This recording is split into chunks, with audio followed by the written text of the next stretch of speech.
Hello mga bebs, at ito naman yung part 3 ng kapistahan ng mahal na inang Peña Francia.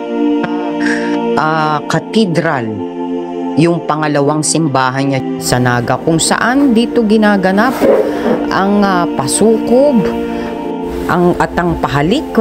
Ayan, katulad yan, napakahaba na ng pila mga bebs. Tuwang-tuwa ako niyan dahil akala ko yung pila namin ay maikli lang, pero pagdating dun sa dulo parang anaconda.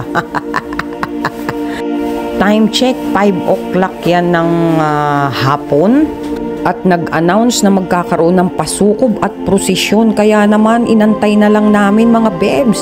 Akalain nyo 5 hours kami dyan.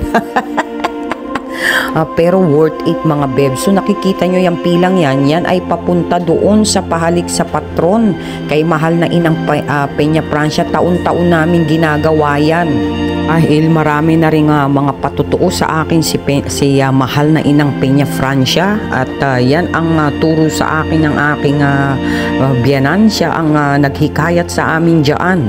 Naalala ko noon na pag nagpupunta kami dyan, isang buong jeep kami, yung jeep ng aking biyanan na pampasada niyang jeep, at 3 araw kami nag-i-stay dyan. Hindi kami nag-hotel mga bebs, doon na rin kami natutulog. Ang tulog namin ay nakaupo lang. Tapos pag nag-CCR kami ay pumipila lang kami dyan sa may sementeryo.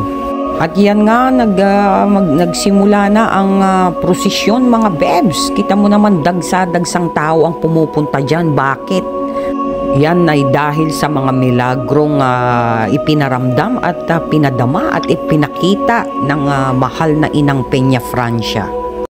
At kahit may nagbabadyang bagyo mga bebs, nung papunta kami dito sa Naga ay walang bakas ng ulan, walang bakas ng thunderstorm.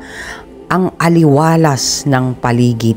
At yan yung pasukob mga bebs, yung healing prayers.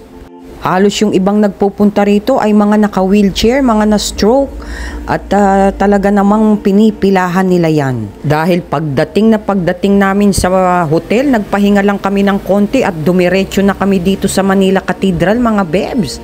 Nasa isip lang ang pagod, pero pag nagawa mo na lahat yan, napakasarap sa pakiramdam.